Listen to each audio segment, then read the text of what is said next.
पाहती गवळणी तवती पालथी दुधाणी म्हणती नंदाचिया पोरे आजी चोरी केली खरे तया विन नासी नोहे दुसरिया ऐसी म्हणती नंदाचिया पोरे आजी चोरी केली खरे सवे तुकया मेला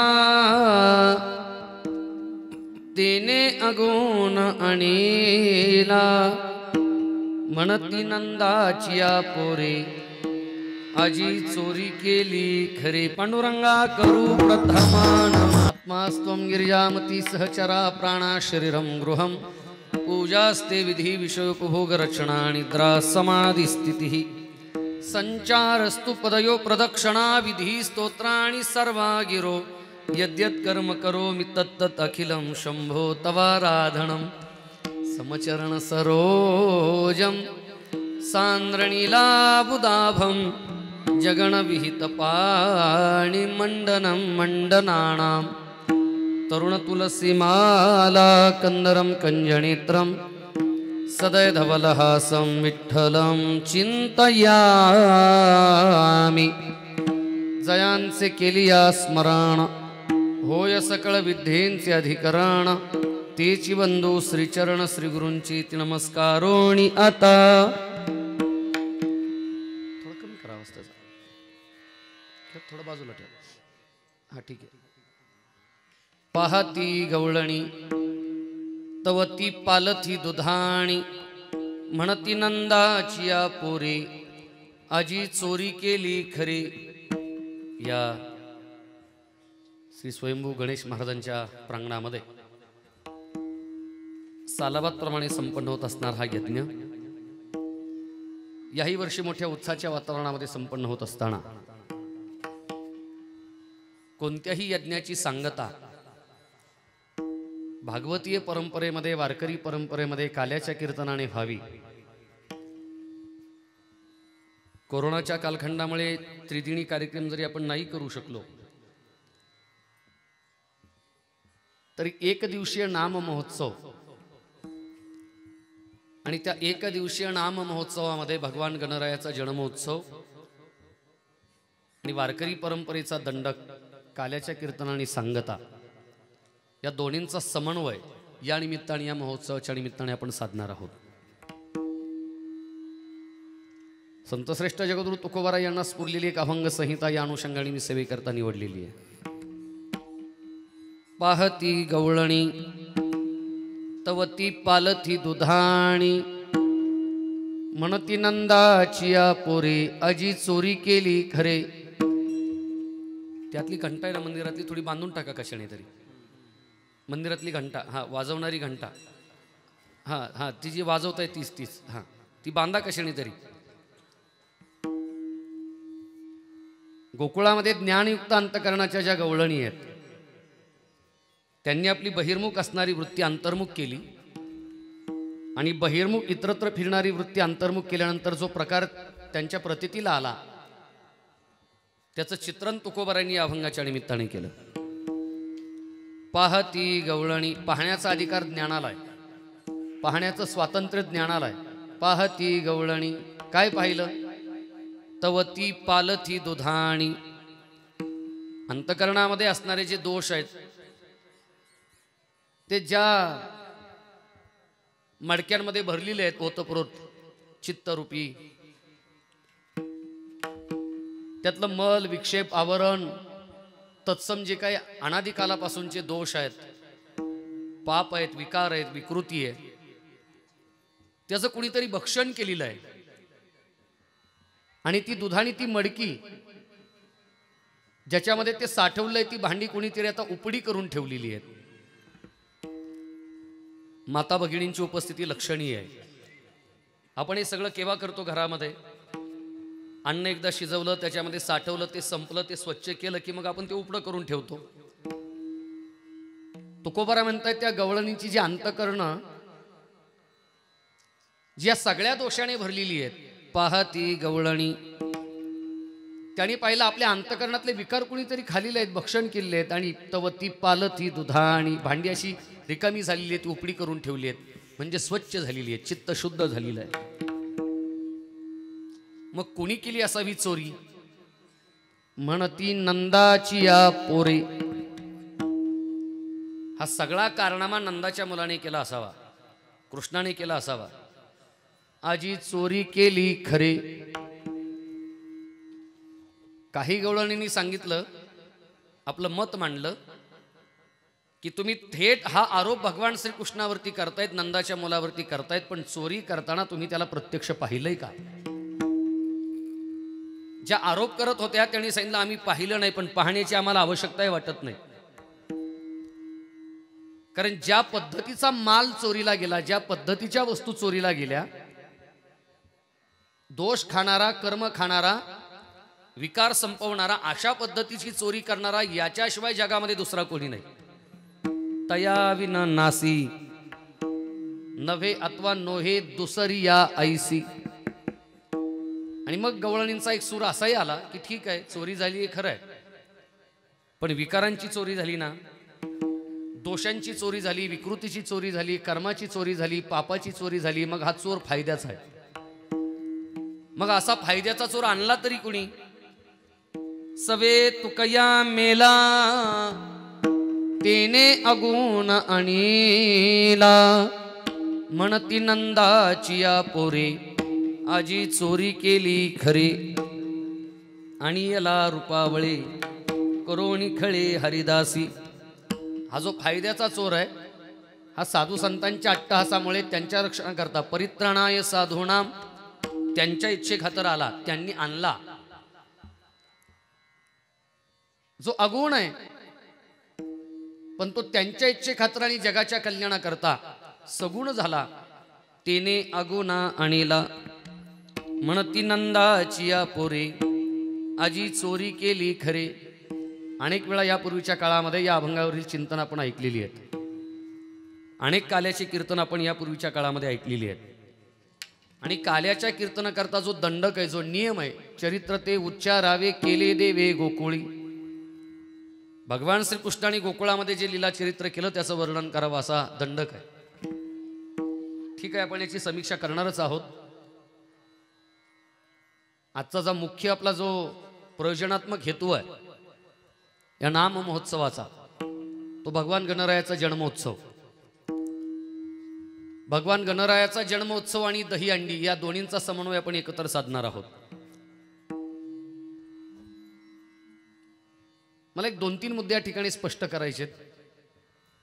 तत्पूर्वी या कोरोनाच्या काळामध्ये आपण इतक्या व्यापक प्रमाणामध्ये या ठिकाणी उपस्थित आहात. आपल्या परंपरेमध्ये खंड पडू नये म्हणून आपण सर्व ग्रामस्थांनी जो निर्णय घेतला त्याबद्दल आपल्याला धन्यवाद. अनेक गुणवान मंडळी या ठिकाणी उपस्थित आहेत. माझी सगळ्यांचीच काही अशी नावानिशी ओळख नाही. आपल्या सगळ्यांच्या चरणारविंदी अभिवादन करतो. अतिशय सुंदर आपण या ठिकाणी साथ करतायत. आपल्या चरणारविंदी नमन. बटवाल महाराज आपले सगळे सहकारी, आपल्या सगळ्यांच्या चरणारविंदी नमन. ज्यांनी अतिशय सुंदर आवाजाचं नियोजन केलं त्यांनाही विशेष धन्यवाद. स्वयंपाक करणारे जे महानुभाव आहेत, तुमच्या आपल्या करताच करतायत, त्यांनाही विशेष धन्यवाद. फार कीर्तन ऐकण्याची जवळ येऊन इच्छा असताना देखील ते देखील एक महत्त्वाचं काम आहे, म्हणून त्या ठिकाणी वर्गणी त्याचं सगळं संग्रह करण्याचं कार्य करणारे जे आपली मंडळी, त्यांचेही विशेष धन्यवाद. कोण जाणे कोणा घडे उपासना या ज्ञायाने जे जे घटक या ठिकाणी हा नाम महोत्सव यशस्वी होण्याकरता प्रयत्न करतायत त्या सगळ्यांच्या चरणारविंदी नमन करतो आणि सेवेला प्रारंभ करतो. विठाला विठाला विठाला. अनेक काल्याची कीर्तन आपण ऐकलेली आहेत यापूर्वीच्या काळामध्ये, पण हा 2021 मधला काल आहे. काल्याच्या कीर्तनामध्ये भगवान श्रीकृष्णाचं चरित्र सांगावं हा नियम आहे ना, ते गोकुळातलंच सांगावं एवढं जरा थोडा दंडक बाजूला ठेवू आपण. मी कोरोना ते कृष्ण असा समन्वय लावणारे भजन करा. विठाला विठाला विठाला. या कोरोनाचा बारकाईने विचार करत असताना कोरोना आला गेला पुन्हा वाढला, अजून आम्हाला कळायला तयार नाही कोरोना नेमकी काय भानगड आहे. ज्याच्याकरता आपण माझी योजना केली किंवा ज्या व्यासपीठाचा मी प्रतिनिधी आहे, या अध्यात्मामध्ये कोरोनावरती काय लस आहे तेवढाच विचार या निमित्ताने मी आपल्या समोर मांडतो. आणि तो मांडत असताना एक वाक्य सांगतो, हे माझं व्यक्तिगत मत आहे, आपल्यावरती बंधनकारक नाही. मला समजलेला कोरोना आणि त्या कोरोनावरती असणारी आध्यात्मिक लस, मी त्याच्याकरता एक 10-12 मिनिटाचा वेळ खर्च करणार आहे. अनुसंधान ठेवा. भगवान गणरायाच्या जन्माची कथा सांगणार, काल्याचं कीर्तन करणार, भगवान कृष्णाला गायी ओळायला लावणार, खेळायला लावणार, सगळं करणार आपण वेळेच्या बंधनात. पण एक 10-12 मिनिटाचा वेळ मी याच्याकरता घेतो. आता याच्याकरता मला संवाद करण्याकरता जास्त वेळ लागेल. म्हणजे प्रमाण म्हणण्याचं स्वातंत्र्य आपल्याला, योग्य ठिकाणी योग्य प्रमाण म्हणा, ते स्वातंत्र्य आहे आपल्याला. कोरोनाचा विचार करत असताना कोरोना मला थेट महाभारत कालापर्यंत घेऊन जातो पाठीमागे. महाभारतातले कौरव मला कोरोनासारखेच वाटतात. महाभारतातले कौरव मला कोरोनासारखे वाटतात. मी पुन्हा पुन्हा सांगतो, हे माझं व्यक्तिगत मत आहे, आपल्यावरती बंधनकारक नाही. मला समजलेला कोरोना वर्णमालेतलं अक्षर आहे क, कोरोनाचा क आणि कौरवांचा क. कोरोना 3 अक्षरी आणि कौरव 3 अक्षरी. कौरव, कोरोना, तिकडेही क आणि इकडेही क. आता शंकाच प्रत्येक वाक्यावरती घ्यायची म्हटलं तर लोक म्हणतील त्याला कोविड म्हणतात. 19ला डिटेक्ट झाला, अगोदर 4 भाऊ होते, 19ला डिटेक्ट झाला म्हणून कोविड-19 म्हणतात. आता 5व्या भावावरती लस येत नाही तोपर्यंत ब्रिटनमध्ये 6वा आला, कारण फायझर तिकडेच तयार झाली. तिथेच का आला? जगात कुठेच जन्माला आला नाही, ब्रिटनमध्ये भारतातच का आला? कारण लस तिथेच तयार झाली आणि इथेच तयार झाली. भोकाडी दाखवल्याशिवाय टुचून घेणार. हाँगकाँग या शहरावरती जैविक अस्त्र म्हणून वापर करण्याकरता वटवाघूळ नावाच्या प्राण्याचं बायोमेट्रिक ॲनालिसिस करून त्याच्यापासून हा व्हायरस अलग केला चीनच्या वुहान प्रांतामध्ये. तिथून तो लीक झाला आणि जगभर पसरला, असं मिथक माझ्या कानापर्यंत आलं सोशल मीडियाद्वारे. कदाचित अजून 10-20 वर्षांनी अजून वेगळी बातमी येईल. आज जी बातमी तुमच्या माझ्या कानापर्यंत आली त्या बातमीचा आदर करून हे सगळं वक्तव्य मी करतोय की कोरोनाचा व्हायरस हा वटवाघुळावरती बायोमेट्रिक ॲनालिसिस करून त्याच्यापासून वेगळा केला, म्हणजे तो प्रयोगातून सिद्ध झाला. कौरवांचा जन्म देखील प्रयोगाद्वारे झाला. महाभारत फार अजब आहे. मेडिकल सायन्स, अध्यात्म विज्ञाना स्वतंत्र चिंतनाचा मुद्दा आहे. पुढे जसा जसा वेळ जाईल आपण त्याच्यावरती भाष्य करू. पण 2 वर्ष झाले तरी प्रसव होत नाही म्हणून एक अवजड वस्तू गांधारीने आपल्या पोटावरती मारली. गर्भाचे शतखंड झाले आणि 100 तुकड्यामध्ये तो विभागलेला गर्भ व्यासांनी 100 भांड्यांमध्ये मडक्या सदृश्य साठवला. हा टेस्ट ट्यूब बेबीचा सर्वोत्तम नमुना आहे. दृष्टद्युम्नाचा जन्म असेल, पांडवांचा जन्म असेल, द्रोणाचार्याचा जन्म असेल किंवा कौरवांचा जन्म असेल, हा टेस्ट ट्यूब बेबीचा सर्वोत्तम नमुना आहे. ज्याप्रमाणे कोरोना प्रयोगातून सिद्ध झाला त्याप्रमाणे कौरव देखील प्रयोगातून सिद्ध झाले. ते प्रयोगाद्वारे जन्माला आले. कोरोना प्रयोगाद्वारे जन्माला आला, कौरव प्रयोगातून जन्माला आले. कोरोनाचा बाप आहे वटवाघूळ आणि कौरवांचा बाप आहे धृतराष्ट्र. दोघेही आंधळे. हा निव्वळ योगायोग आहे. वटवाघळाने केव्हा सूर्य पाहिला नाही उगवलेला आंधळा आहे. दिवस उगवला का डोळे जातात.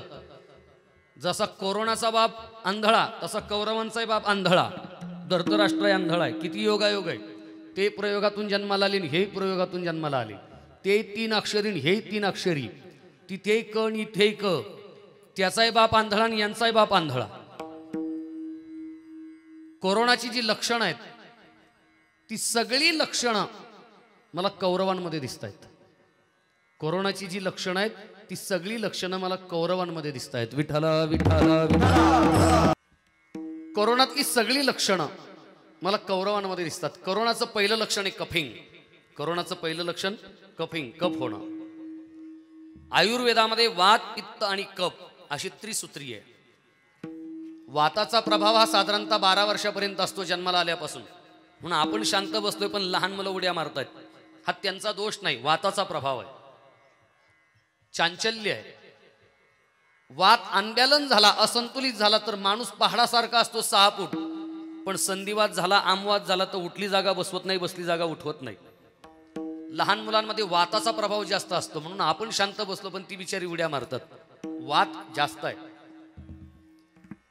साधारणतः 12-14 वर्षापासून 60 पर्यंत पित्ताचा प्रभाव असतो. पित्त सारखं होतं, जळजळ होते. कुणी काही बोललं तरी सहन होत नाही, पित्त वाढतं. आणि त्यानंतर मरेपर्यंत कफाचा प्रभाव असतो. म्हातारपणी सर्दी, खोकला, पडसं. कफाचा स्वभाव आहे. काय कफाचा स्वभाव आहे? सर्दी केव्हा होते? कफ केव्हा होतो? सर्दी झाल्याशिवाय कफ होत नाही आणि सर्दी अचानक होत नाही. शरीरशास्त्र असं आहे, सर्दी होण्याच्या 2 दिवस अगोदर घसा खवखवतो, घशात टोचल्यासारखं होतं, काही गिळायला गेलं तरी त्रास होतो. आणि उद्या सर्दी होणार आहे, फ्लो चालू होणार आहे, त्याच्या हमखास 1 दिवस अगोदर फार तहान लागते. एकसारखं नुसतं पाणी पित राहतो माणूस. सर्दी होण्याच्या आदल्या रात्री नुसतं पाणी पित राहतो, हावरटपणासारखं. किती पाणी पिलं तरी पाणी प्यावंसच वाटतं. तासाला तांब्याभर पाणी पितो आपण. कफ साठला छातीमध्ये, निमोनायटिस झाला की कफाचं आपल्या शरीरामध्ये काम आहे मेटाबॉलिझम सिस्टीम, डायजेस्टिव्ह सिस्टीम, ती प्रणाली कार्यान्वित करणं, खाल्लेलं पचवणं, याच्याकरता कफ काम करतो आपल्या शरीरामध्ये. त्यामुळे सर्दी होण्याच्या अगोदर हावरटपणासारखं पाणी पितो आणि कफ झाला का नुसती भूक लागते. 2-2 तासाला काहीतरी खावंसं वाटतं. कफाचा एक स्वभाव आहे हावरटपणा, लोभ. आयुर्वेदाने सांगितलं कफाचा स्वभाव आहे लोभ. आणि महाभारतातला दुर्योधन लोभी आहे. स्वतःच्या प्रॉपर्टीवरती भागलं नाही. त्याने सांगितलं माझं ते माझंच आहे, पण जे तुमच्या अधिकाराचं, तुमच्या हक्काचं, तुमच्या हिश्श्याचं, तुमच्या वाट्याचं ते देखील माझं. लोभ, हावरटपणा. भगवान कृष्णाला त्याने सांगितलं सुच्चाग्रमेण दास्यामी विनायुद्धेन केशव. तुम्ही सगळं म्हणाल याचा आणि काल्याच्या कीर्तनाचा काय संबंध आहे? तिथं मजा आहे, लक्ष राहू द्या फक्त. हे सगळं काल्यापर्यंत आणून सोडतो. विठ्ठल विठ्ठल विठ्ठल. ज्याप्रमाणे कोरोनाचं पहिलं लक्षण कफिंग, तसं कौरवांचं पहिलं लक्षण लोभ. कफाचा स्वभाव आहे लोभ. फार पाणी पितो आणि फार आपण खात राहतो. लोभ, हावरटपणा. ज्याने सांगितलं माझंही ते माझं, भावाचं ते देखील माझं. कोरोनाचं दुसरं लक्षण आहे ताप येणं, फिवर. पण तापाची वेगवेगळी लक्षणं आहेत. ताप आल्यानंतर घसा सुकतो, नाक सुकतं, असं मरगळल्यासारखं वाटतं, अंग असं ठणकतं, काही खाल्लं तरी तोंडाला चव लागत नाही. ज्ञानोबाराय म्हटले दूध हे पूर्ण अन्न आहे. काही पदार्थ हे गोडही नसतात आणि पवित्रही नसतात. काही गोड असतात तर पवित्र नसतात, काही पवित्र असतात तर गोड नसतात. दूध गोडही असतं आणि पवित्रही असतं. काही पदार्थ गोडही नसतात आणि पवित्रही नसतात. दारू ही गोडही नसते आणि पवित्रही नसते. दारू जर गोड असती तर लोकांनी ती नाक दाबून घेतली नसते, असं बऱ्याच वेळा मी दुरून पाहिलेलं आहे. एकाला खोकला येत होता, कुणीतरी त्याला सांगितलं कोडिन बेस काहीतरी असं ब्रँडी वगैरे घेतल्याशिवाय तो मदतीचा आहे, डांग्या खोकला जायचा नाही. मग कुठं मिळेल म्हणून वस्तीवरती गेला. बरोबर त्याला माहिती इथं मिळेल. मग चमच्यावर त्याने ते कोडिन बेस ती ब्रँडी घेतली आणि गिळल्यानंतर त्याला विचारलं खरंच माझा खोकला जाईल का रे? तो म्हटलं माझी 16 एकर गेली, तुझ्या खोकल्याचं काय घेऊन बसला. दारू गोडही नाही आणि पवित्रही नाही. गोड असती तर नाक दाबून घेतली नसती, असं मी बऱ्याच वेळा पाहिलेलं आहे. आणि पवित्र असती तर ती अभिषेकामध्ये वापरली असती. जे विदेशामध्ये बिअर थेरपी करतात, वाईन थेरपी करतात, तशी महादेवावरती केली असती आपण. गोमूत्र पवित्र आहे, गोड नाही. गाईचं गोमूत्र पवित्र आहे, अँटीव्हायरल आहे, अँटीबॅक्टेरियल आहे, अँटी डायबिटिक आहे, अँटी कॅन्सर आहे. म्हणून मागाशी मी जे म्हटलं ना की केवळ नाकातोंडातून व्हायरस जातो म्हणून हे फडकं बांधलंय, मुस्कटदाबी केली, एवढं नाही. ज्याप्रमाणे WHO ने 9 महिन्यानंतर सांगितलं की रेमडेसिवीरच्या अतिरेकानेच माणसं मेली, अजून 2 महिन्याने सांगते हे फडकं बांधल्यानेच माणसं मेली. कारण स्वाभाविक जो शरीराचा जो गुणधर्म आहे त्याच्यामध्ये आम्ही अवरोध निर्माण करतो. शुद्ध हवा आतमध्ये घेणे आणि अशुद्ध सोडणे याच्यामध्येच आम्ही घोटाळा करतो. हे फडकं बांधल्याने तेच होत आहे नेमकं. असं मला त्याच्यावरती फार भाष्य करायचं नाही, अजून बराचसा पसारा आपल्या समोर मांडायचा आहे. मी कशा करता हा सगळा विचार मांडतोय? केवळ नाकातोंडातूनच जातो व्हायरस असं नाही, डोक्यातूनही जातो. मग दशक्रिया केल्यानंतर, टक्कल केल्यानंतर भावकीतली लोक काय करतात? शेण आणि गोमूत्र एकत्र घेतात, कालवतात आणि डोक्याला लावतात. का लावतात? अँटी व्हायरल आहे, अँटी बॅक्टेरियल आहे. त्वचेची छिद्र मोकळी होतात डोक्याच्या, त्याच्यातून एखादा व्हायरस जाऊ नये. 1.5 कोटी आहेत या ॲटमॉस्फिअर मध्ये, वातावरणात, त्याच्यातला एखादा जाऊ नये म्हणून ते अँटी व्हायरल, अँटी बॅक्टेरियल त्या ठिकाणी लावलं जातं. ते गोमूत्र अँटी व्हायरल आहे, अँटी बॅक्टेरियल आहे. हे सॅनिटायझिंग आत्ता करतो असं नाही. सुतकाच्या घरी गेलं की लिंबाची काढीन गोमूत्र फवरलं जाते की नाही, ही सॅनिटायझिंग करण्याची पद्धत त्या काळापासूनची. क्वारंटाईन आत्ताच करतो असं नाही, 13 दिवस. सुतक हे क्वारंटाईनच आहे, त्याच्यावरती स्वतंत्र कीर्तन करू केव्हा, विठाला विठाला विठाला.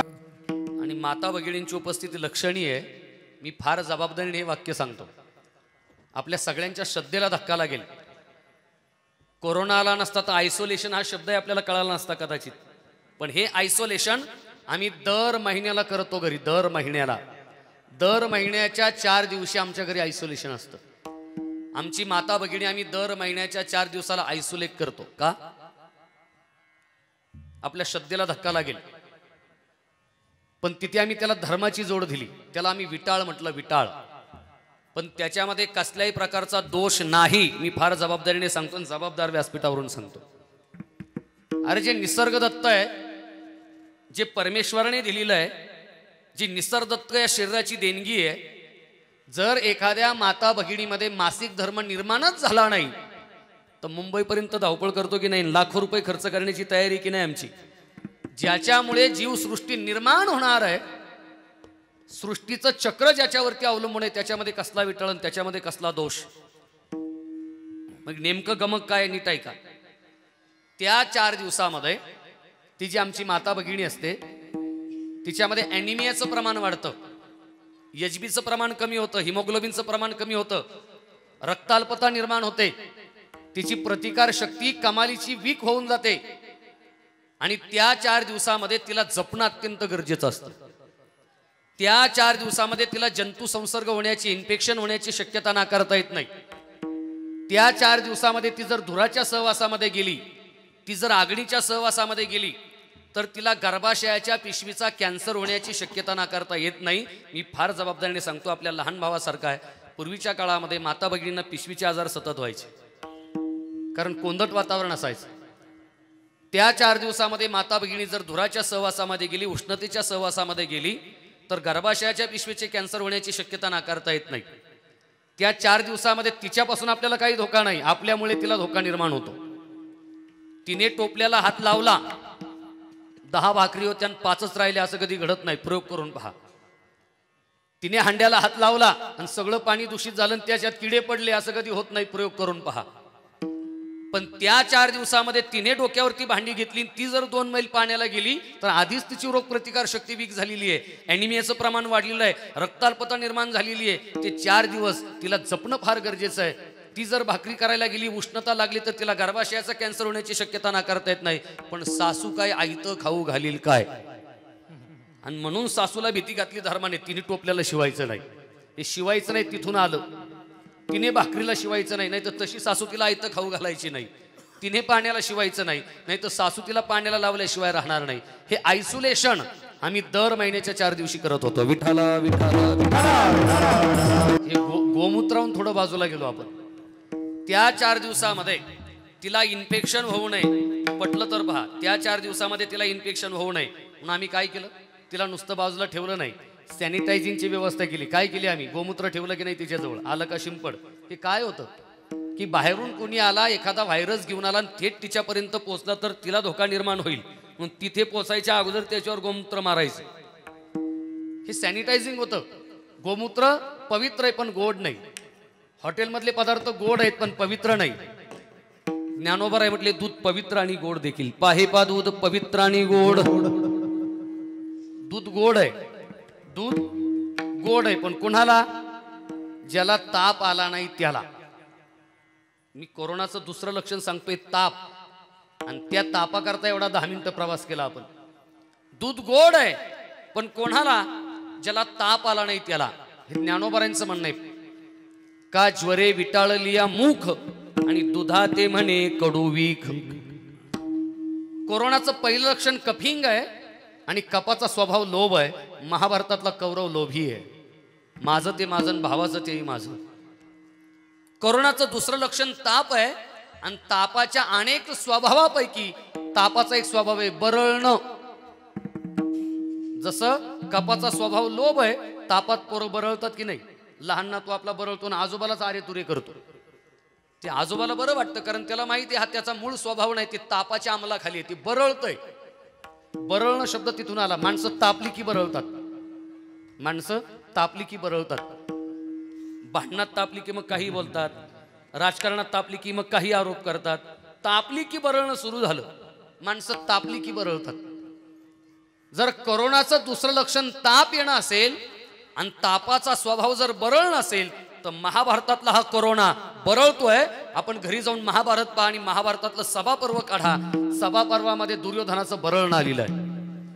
त्यावेळी सांगितलं कृष्णा, जानामि धर्मम नचमे प्रवृत्ती, जानामि अधर्मम नचमे निवृत्ती, केनापि देवेन हृदय स्थितीने यथा नियुक्तोस्मी ततः कुरोमी. हे बरळणं नाही तर काय. त्याने कृष्णाला ठणकावून सांगितलं, मला धर्म कळतो पण वागावंच वाटत नाही. जानामि धर्मम नचमे प्रवृत्ती, मला अधर्म कळतो पण परावृत्त होऊ शकत नाही. जानामि अधर्मम नचमे निवृत्ती. हे कसलं मोठं बरळणं आहे दुर्योधनाचं. ह्या दुर्योधन रूपी कोरोनापासून आपल्या भक्ताचं रक्षण व्हावं. कारण ज्याला कोरोना झाला तो कोरोना काय करतो, किती मोठ्या प्रमाणामध्ये त्रास देतो.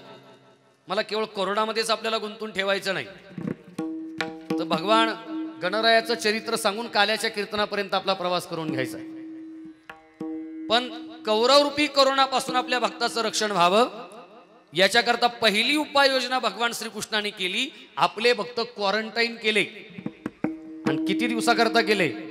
12 वर्षाकरता केले. त्याला आपण वनवास म्हणतो. विठाला विठाला विठाला.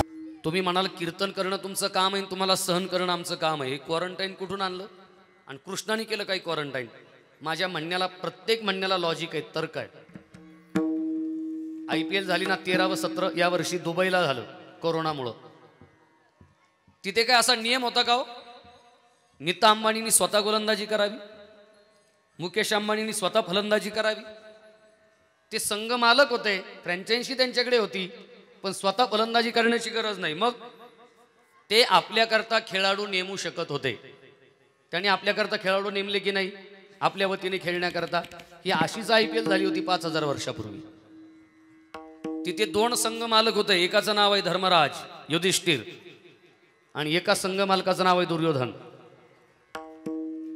युधिष्ठिर आणि दुर्योधन दोघांनी प्रत्यक्ष खेळण्याची आवश्यकता नाही, ते आपल्याकरता खेळाडू नेमू शकत होते.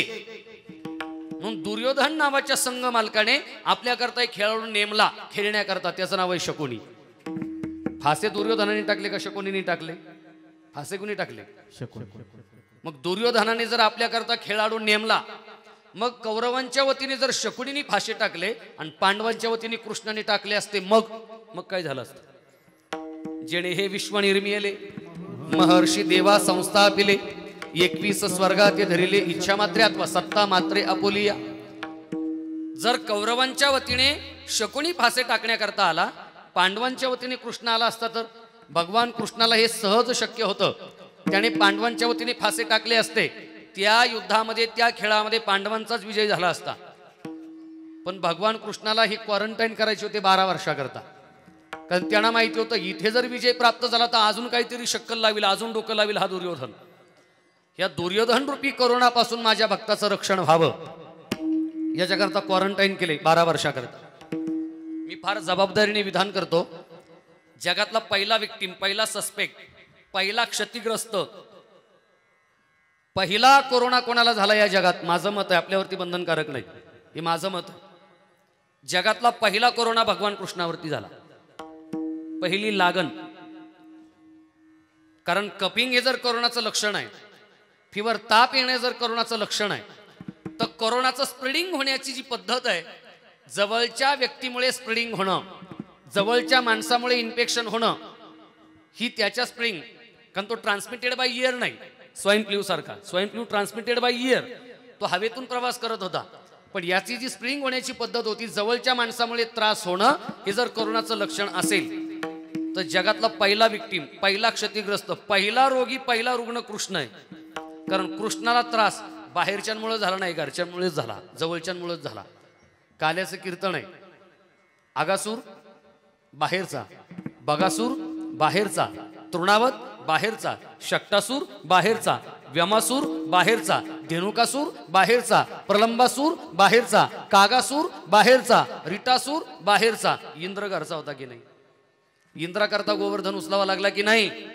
बाहेरच्यांमुळे त्रास कमी झाला, घरच्यांमुळे जास्त झाला. गिरी गोवर्धन येणे उचलिला.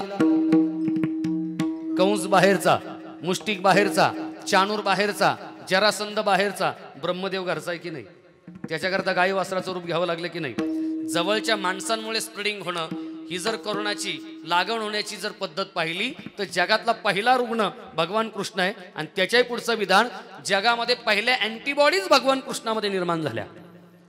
कारण कोरोनावरती पहिली यशस्वी मात भगवान श्रीकृष्णाने केली. जर कोरोनाचं लक्षण कपिंग असेल, कोरोनाचं लक्षण ताप येणं असेल आणि कोरोनाचा पहिला विक्टीम, पहिला सस्पेक्ट जर भगवान श्रीकृष्णावरती झाला असेल आणि त्याच्या अँटीबॉडीज कृष्णामध्ये निर्माण झाले असतील, तर आपल्या भक्ताला त्यापासून दूर करण्याकरता भगवान श्रीकृष्णाने 12 वर्षाकरता एक क्वारंटाईन केले. पण 12 वर्षाच्या वनवासाच्या क्वारंटाईन पिरियडमध्ये कौरवांच्या कोरोनाच्या कारवाया थांबल्या नाहीत. म्हणून शेवटचा पर्याय, त्यांना विलगीकरण कक्षामध्ये ठेवलं, त्यांचं आयसोलेशन केलं 1 वर्षाकरता. त्याला आपण अज्ञातवास म्हणतो. हे 2021 मधलं महाभारत आहे, लक्षपूर्वक आहे का? जर कोरोनाचा प्रादुर्भाव झाला नसता तर महाभारतातलं आणि कृष्ण चरित्राचं असं इंटरप्रिटेशन मलाही सुचलं नसतं. मी पुन्हा सांगतोय, माझं व्यक्तिगत मत आहे. हे सगळं सांगत नामसप्ताची गरज काय, काल्याच्या कीर्तनाची गरज काय आणि अध्यात्माची गरज काय, इथपर्यंतचा प्रवास मला करून घ्यायचा आहे. विठाला विठाला. 1 वर्षाचं आयसोलेशन केलं पांडवांचं, त्यांची ओळख लपवली. द्रौपदीला द्रौपदी ठेवली नाही, तिचं सैरंद्री नाव ठेवलं. भीमाचं नाव बदललं, युधिष्ठिराचं नाव बदललं, अर्जुनाचं नाव बदललं. त्याच्यामध्ये तर जनुकीय बदल केले, जेनेटिक बदल केले अर्जुनामध्ये. त्याचा बृहन्नडा केला. एवढं आयसोलेशन केलं त्यांचं. पण तरी देखील यांचं रक्षण होणार नाही. 5-6 वर्षापूर्वी, 5-6 महिन्यापूर्वी कोरोनावरती जी पहिली थेरपी आली, तिला आपण प्लाझ्मा थेरपी म्हणतो. भगवान श्रीकृष्णाने आपला प्लाझ्मा, आपल्या अँटीबॉडीज, जवळच्यांमुळे त्रास होणं हे जर कोरोनाच्या स्प्रेडिंगचं लक्षण मानलं, कृष्णाला जवळच्या लोकांनी त्रास दिला आणि पांडव सुद्धा जवळच्या लोकांमुळेच अडचणीत आले. कारण शल्य सख्खा मामा, शकुनी सख्खा चुलत मामा, दुर्योधन सख्खा चुलत भाऊ, दुःशासन सख्खा चुलत भाऊ, जयद्र सख्खा चुलत मेवणा. पांडवांना त्रास बाहेरच्या लोकांनी दिला नाही, जवळच्या लोकांनीच दिला. ज्याच्यामध्ये अँटीबॉडीज निर्माण झाल्या, त्या अँटीबॉडीज, तो प्लाझ्मा भगवान श्रीकृष्णाने आपल्या भक्तांमध्ये डोनेट केला. प्लाझ्मा थेरपी हे म्हणणं माझं नाही, माझ्या प्रत्येक म्हणण्याला प्रमाण आहे. पहा ते पांडव अखंड वनवासी आणि परित्या देवासी आठविती. तो प्लाझ्मा डोनेट केला. आणि त्याच्यापेक्षा धक्कादायक विधान करतो, आपण एक सारखं बाहेरच्या अँटीबॉडीज वरती अवलंबून राहिलो. आपण एक सारखं बाहेरच्या अँटीबायोटिक्स वरती अवलंबून राहिलो, गोळ्यांवरती, अँटीबायोटिक्स वरती, तर स्वतःची रोगप्रतिकार शक्ती क्षीण होऊन जाते. आणि एक सारखं बाहेरच्या अँटीबॉडीज आणि अँटीबायोटिक्स वरती जर आपण अवलंबून राहिलो तर आपली रोगप्रतिकार शक्ती यंत्रणा नाहीशी होऊन जाते. हे महाभारतामध्ये घडलं अर्जुनाच्या बाबतीत. लक्षपूर्वक आहे का? कोण आहे अर्जुन? तुवा संग्रामी हा रोजिंथिला, निवत कवचाचा ठाव फेडीला आणि पुवाडा तो केला गंधर्वासी. ज्याने भगवान महादेवाला युद्धात जेरी सांडावं, पण एवढा कृष्णावरती अवलंबून राहिला, एवढा अँटीबॉडीज वरती अवलंबून राहिला, एवढा अँटीबायोटिक वरती अवलंबून राहिला, इतका कृष्णावरती अवलंबून राहिला. महान पराक्रमी अर्जुन कृष्णरूपी अँटीबायोटिक ज्यावेळी निजधामाला गेले, त्यावेळी सामान्य चोराने अर्जुनाचा पराभव केला की नाही? हे 2021 महाभारत आहे. म्हणून कोरोना रूपी कौरवांवरती जर मात करायची असेल तर परमेश्वराची करुणा याच्याशिवाय दुसरं महाभारतामध्ये औषध मला दिसत नाही. अजून इकडे 2021 ला अँटीडोस यायचा आहे, वॅक्सिन यायची, त्याचे परिणाम दिसून यायचे. काल्याच्या कीर्तनाची गरज काय, आवश्यकता काय? काही मंडळी जर म्हटली असती की जाऊ दे आता एवढं वर्ष काढलं ना, अजून या वर्षी जर नसती गर्दी जमवली तर काय, कशा करता हा सगळा तामझाम, कशा करता हा सगळा खर्च. तर स्पिरिच्युअलिटीमध्ये काय ताकद आहे, अध्यात्मामध्ये काय ताकद आहे. कौरव रूपी कोरोनावरती मात करण्याकरता भगवान श्रीकृष्णाच्या करुणेशिवाय दुसरा पर्याय नाही. मी याच्याकरता एवढा लांबून प्रवास केला. काल्याच्या कीर्तनाचा दंडक आहे, चरित्र ते उच्चारावे केले देवे गोकुळी. गोकुळातलंच का याच्यावरती स्वतंत्र 2-4 कीर्तनं होती. मला त्याच्यामध्ये देखील जास्त रमायचं नाही. पण गणपती बाप्पाचा जन्म उत्सव आहे, वेगवेगळ्या पद्धतीने साजरा केला जातो, वेगवेगळ्या पद्धतीने. या जन्म उत्सवांची मोठी विलक्षण कथा आहे, विलक्षण. पारंपरिक कथा सांगितली जाते. म्हटले पार्वती माता आंघोळीला गेली आणि तिने ते गणपतीला सांगितलं कोणाला येऊ देऊ नको. म्हणजे लहानपणापासून अशीच कथा मी ऐकत आलो, जी मी लहानपणापासून ऐकत आलो ती सांगतो. आणि भगवान महादेव आले, ते गणपती बाप्पांनी त्यांना विरोध केला आणि मग ते मस्तक वगैरे अलग झालं, असं वगैरे सगळी कथा सांगितली जाते. एक कथा अशी सांगितली जाते, म्हटले माता पार्वती आंघोळ करायला गेली आणि तिने आपल्या अंगावरचा मळ काढला आणि त्या मळाचा गोळा. मग किती वर्ष पार्वतीने आंघोळ नसेल केली, कधी असा विचार मनात येतो की नाही. मळाचा गोळा तयार झाला आणि त्या गोळ्यापासून गणपती तयार झाले. मग किती महिने किती वर्ष माता पार्वतीने आंघोळ केली नसेल, कधी हा विचार मनामध्ये आला. हा मळ काढला म्हणजे नेमकं काय. आम्ही इतके वरच्यावर सगळं अध्यात्म पाहतो. योगायोगाने दुर्दैवाने दत्त जन्म उत्सव या वर्षी झाले नाही. दत्त जन्माची कथा काय सांगितली जाते, म्हटले तिन्ही देव खाली आले आणि ते नारदाने कळ वगैरे लावले आणि त्या तिन्ही देवींना सांगितलं तुमच्यापेक्षा खाल पतिव्रता आहे अनुसया. मग तिन्ही देव त्या देवींनी हट्ट केला आणि तिचं पातिव्रत्य भंग करा वगैरे वगैरे. मग तिन्ही देव खाली आले, ब्रह्मा विष्णू महेश. आणि तिन्ही देवांनी सांगितलं आम्हाला विवस्त्र अवस्थेमध्ये, म्हणजे मला मर्यादा आहेत, माता भगिनींची उपस्थिती या ठिकाणी लक्षणीय आहे, या व्यासपीठाचा काही डेकोरम आहे, काही गरिमा आहे, पण मी धाडसाने सगळं आपल्या समोर मांडतो. नग्न अवस्थेमध्ये आम्हाला जेवायला वाढ, असे तिन्ही देवांनी त्या ठिकाणी आज्ञा केली. मला कधी कधी प्रश्न पडतो, देव आहेत का निळू फुले, काय कोण डॅनी का प्राण. ही सगळी पात्र आपण पाहिली ना, म्हणजे प्रत्यक्ष त्यांचा स्वभाव फार मृदू होता. माझं सातत्याने जाणं व्हायचं निळू भाऊंक. कोळवणच्या परिसरामध्ये त्यांचा फार्म हाऊस होता. मी मुळशीला ज्या ज्यावेळी जायचो त्यावेळी निश्चितपणाने त्यांच्याकडे जायचो. ते प्रत्यक्षात फार मृदू स्वभावाचे होते, पण ज्या ज्या चरित्र भूमिका त्यांनी रंगवल्या, कधी कधी प्रश्न येतो की नाही, देव आहेत का निळू फुले आहेत का प्राण आहे का अजून एखादा विलन, एखादा खलनायक आहे. नेमका अर्थ काय, लक्षपूर्वक आहे का. आज फार मला गोष्टी आपल्या समोर मांडता आल्या नाहीत, फार चांगल्या विचारांचं मंडन करता आलं नाही, त्या एस्टॅब्लिश करता आल्या नाहीत, प्रस्थापित करता आल्या नाहीत. तरी ज्या चुकीच्या पद्धती आहेत त्याचं खंडन जरी करता आलं तरी माझे लेखी आजचं कीर्तन सफल होईल. विठ्ठला विठ्ठला विठ्ठला. जेवण तयार करण्याकरता काय काय गोष्टी असाव्या लागतात. मी उत्तम आचार्य आहे, माझे सगळे व्यवसाय तसेच आहे. हॉटेलिंगचा व्यवसाय, केटरिंगचा व्यवसाय, मंगल कार्याचा व्यवसाय. मी उत्तम आचार्य आहे. तुम्ही म्हणाल तो पदार्थ चायनीज, कॉन्टिनेंटल, तुम्ही म्हणाल तो पदार्थ साऊथ इंडियन, अगदी 2-4 हजार लोकांचं जेवण मी स्वतः बनवतो. मी उत्तम स्वयंपाकी आहे. जेवण बनवण्याकरता काय काय असावं लागतं. आता महाराजांचं प्रमाणच आहे, उदक अग्नी धान्य झाल्या घडी पाक, एका विनयक कामा नाही. ठीक आहे, हे आपल्याला सगळं माहिती आहे, या वर्गाला माहिती नाही. साधी भाकर तयार होण्याकरता काय असावं लागतं. आपण जर बनकर फाट्याहून आलो, उदापुराहून आलो, ओतूरवरून आलो, पिंपळगाववरून आलो, जोग्याहून घरी आलो, भूक भूक भूक करीत आलो, घरामध्ये माता भगिनी ज्या कोणी असतील सांगितलं भाकरी बनवा, 5 मिनिटात तयार होते भाकर, बाजरीची ज्वारीची जी काय असेल ते. खाणाऱ्याने केव्हा विचार केलाय की 5 मिनिटामध्ये तयार होणारी भाकर त्याला काय काय असावं लागतं. मी आपल्याकरता सांगतो, आमच्या माता भगिनींना माहितीच आहे सगळं, आपल्याकरता सांगतो काय काय असावं लागतं. चूल असावी लागते, ती पेटलेली असावी लागते, तवा असावा लागतो, तो तापलेला असावा लागतो, बाजरीचं पीठ असावं लागतं, परात असावी लागते, पाण्याचा तांब्या असावा लागतो, तो पाण्याने भरलेला असावा लागतो, पाट असावा लागतो, त्या पाटावर कुणीतरी बसलेलं असावं लागतं भाकर करण्याकरता.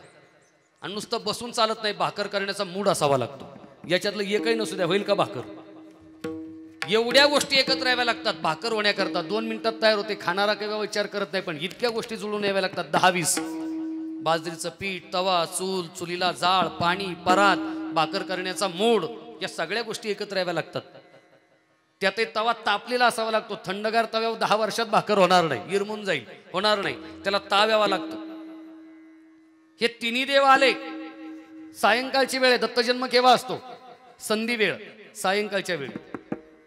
तिन्ही देव आले आणि एकसारखं म्हणू लागले, आई आम्हाला भूक लागली, माते आम्हाला भूक लागली. आणि अनसूया मातेने सांगितलं, भगवन आता अग्नी शिल्लक नाही चुलीमध्ये, आगडी पुन्हा प्रस्थापित करावी लागेल. आता अग्नी शिल्लक नाही, मी तुम्हाला तुमचं भूक शमन कसं करणार, मी तुम्हाला जेवू कसं घालणार, आता अग्नी उपलब्ध नाही. तिन्ही देव म्हटले, आई तुला काय करायचंय ते कर, पण आम्हाला जेवायला दे. अहो पण अग्नी शिल्लक नाही. घरातला गॅस आता अग्नी कळायचं नाही, गॅस संपला.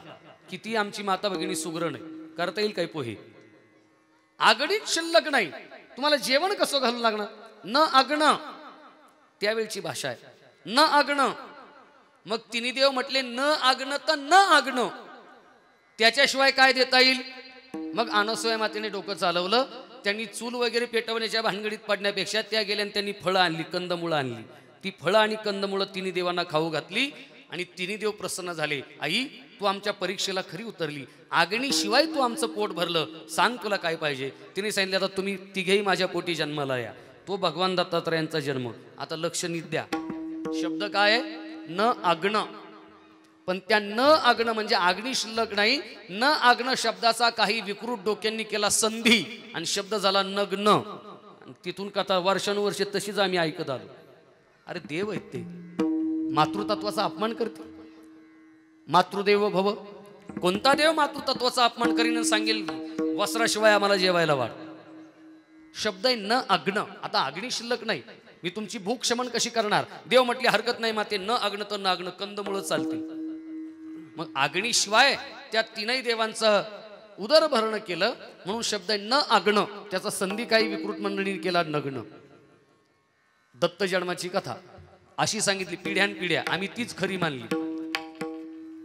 गणपती बाप्पाच्या बाबतीमध्ये इतक्या काही गमती जमती आहेत, अनेक वर्ष आपण त्या सगळ्या ऐकत आलात. मला त्याच्यामध्ये जास्तीचा वेळ घ्यायचा नाही.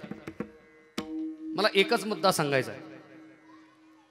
कारण एखादा संत असेल किंवा भगवंत असेल, तो कोणत्या भूमीत जन्माला आला, कोणत्या देशात जन्माला आला, कोणत्या जातीत जन्माला आला, कोणत्या तारखेला जन्माला आला, कोणत्या तिथीला जन्माला आला, कोणत्या कुळात जन्माला आला, कोणाच्या पोटी जन्माला आला, माझ्या लेखी मी याला फार किंमत देत नाही.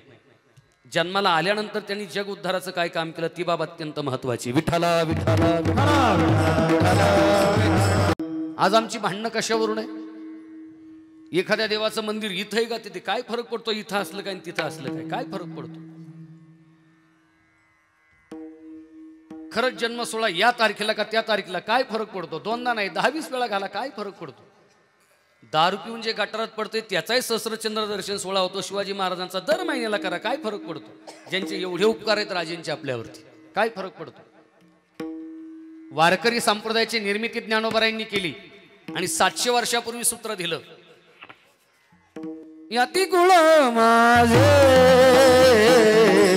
गेले हर कोणी, हो याती कुळ माझे गेले हर कोणी, याती कुळ माझे गेले हर कोणी, याती कुळ माझे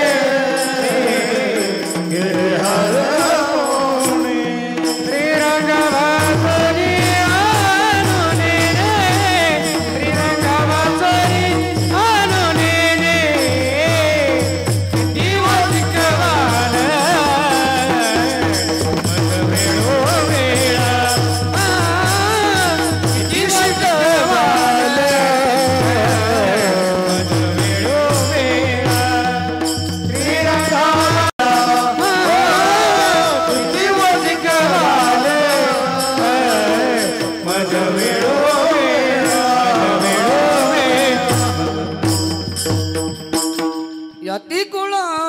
माझे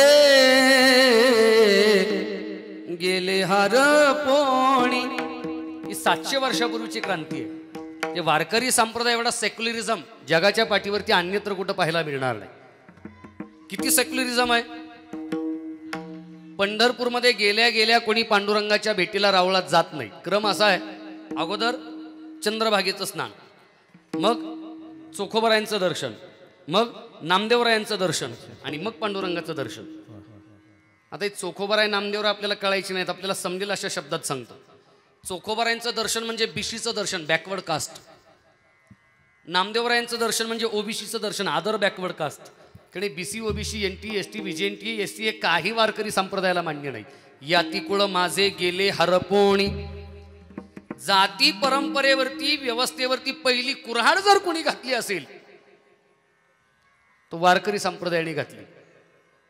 आणि आज तुम्ही आळंदीला जा, एका एका जातीने एक एक संत वाटून घेतला. हा घोटाळा आहे. एका एका जातीची स्वतंत्र धर्मशाळा, स्वतंत्र दिंडी हे वारकरी संप्रदायाला मान्य नाही. जाती व्यवस्था वारकरी संप्रदायाने मोडूत काढली. यारे यारे लहान थोर याती भलते नारी नर.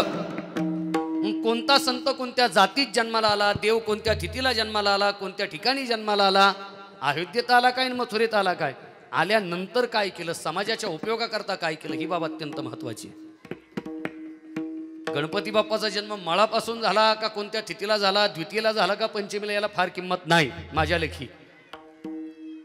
गणपती बाप्पाने काय आदर्श दिला,